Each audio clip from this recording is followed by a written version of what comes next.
It's part B question from complex analysis NET 26 November 2020। क्या given है इसमें?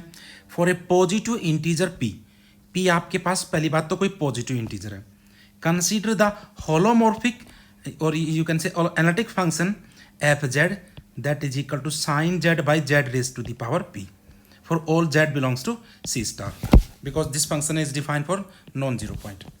For what value of P, P की आपको वो वैल्यू बतानी है, does there exist a holomorphic function G from C star to C such that F Z is equal to derivative of G for all Z belongs to C star. आपको P की वो value बतानी है कि कौन सी value P की possible है कि एफ क्या हो जाए, किसी एक एनालिटिक फंक्शन का डेरिवेटिव बन जाए। इस बात को बोलते हैं कि एफ का प्रीमिटिव एग्जिस्ट कर जाए। देखना भाई क्या गिवन है, सबसे पहले आपको क्या गिवन है, F Z that is equal to sine Z by Z raise to the power P. कहाँ से कहा, C star mean C minus zero to C, ये आपका एनालिटिक फंक्शन बनी जाएगा। और आपकी रिक्वायरमेंट क्या है कि एक ऐसा फंक्शन आ जाए G from C star that is C minus zero to C. पहली बात तो कैसा होना चाहिए, होलोमॉर्फिक होना चाहिए। और एफ क्या बन जाए, F for all Z is same as derivative of G at Z for all Z belongs to C star mean C minus zero. आपकी ये रिक्वायरमेंट है। और इस बात को क्या बोलते हैं, इस बात को बोलते हैं that is F has primitive, F has primitive, ठीक है, प्रीमिटिव ऑन सी स्टार, कि एफ का प्रीमिटिव एग्जिस्ट करना चाहिए।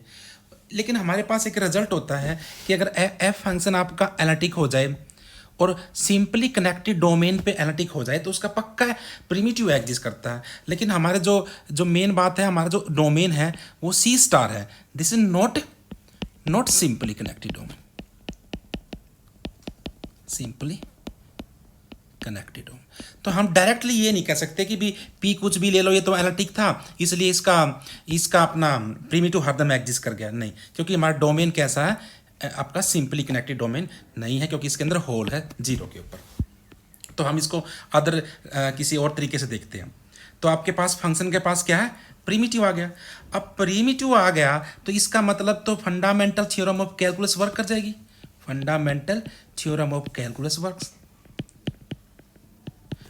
मतलब फंडामेंटल थ्योरम ऑफ कैलकुलस ये कहती है कि that is integration is path independent, path independent, path independent का मतलब क्या है, जैसे कि आपके पास कोई पाथ है से starting from Z not ending with Z और कंटूर का नाम मैंने सी दे दिया, और एफ आपके पास फंक्शन है जिसका प्रीमिटिव एग्जिस्ट करता है और प्रीमिटिव मान लेते हैं उसका जी है। तो फिर इसका क्या फायदा हो जाता है फंडामेंटल थ्योरम का, अगर आप एफ का इंटीग्रेशन करना चाहते हो कहाँ सी के ऊपर तो कैसे होता है, G of Z one minus G of Z naught, G क्या आपका प्रीमिटिव, बस वो एंड पॉइंट पर डिपेंड करता है। फंडामेंटल थ्योरम कैलकुलस काम कर गया ना इसलिए।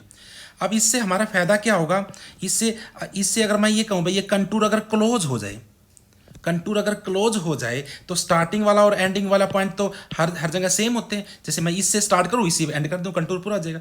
जब स्टार्टिंग और एंड वाला पॉइंट सेम हो गया तो ये इंटीग्रेशन क्या बन जाएगी, जीरो बन जाएगी if Z naught is same as Z.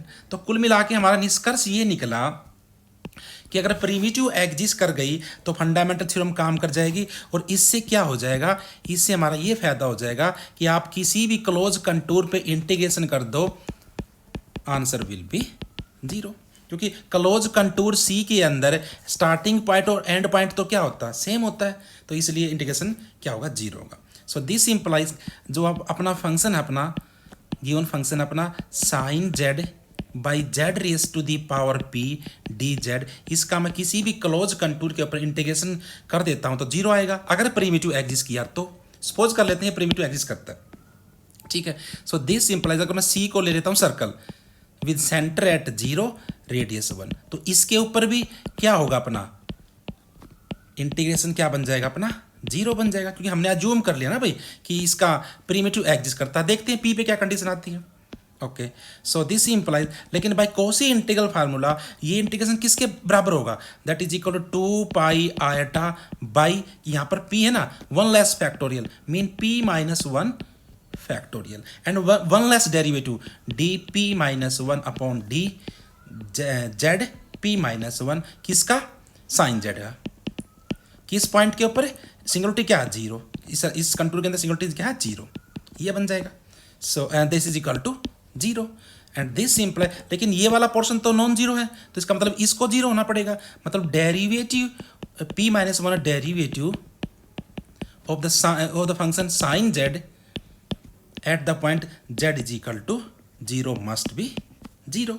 अब हम जानते हैं साइन का डेरिवेटिव या तो साइन ही होता है या कोस होता है अपना, तो जीरो कब होगा, जब ये डेरिवेटिव क्या बन जाए, साइन बन जाए, क्योंकि साइन की वैल्यू ही जीरो पे जीरो होती है, कोस की तो 1 बन जाएगी। इसका मतलब इसको जीरो होने के लिए क्या होना पड़ेगा, साइन जेड को का डेरिवेटिव साइन जेड ही आना चाहिए, मतलब ये डेरिवेटिव कैसा होना पड़ेगा, p को क्या लेना पड़ेगा, ओड लेना पड़ेगा। सो दिस इंप्लाइज, कहना से this implies p is odd, क्योंकि अगर p अगर आपने इवन ले लिया तो डेरिवेटिव में अपना क्या आ जाएगा, कोस आ जाएगा, और कोस की वैल्यू जीरो पे क्या होती है, नॉन जीरो होती है।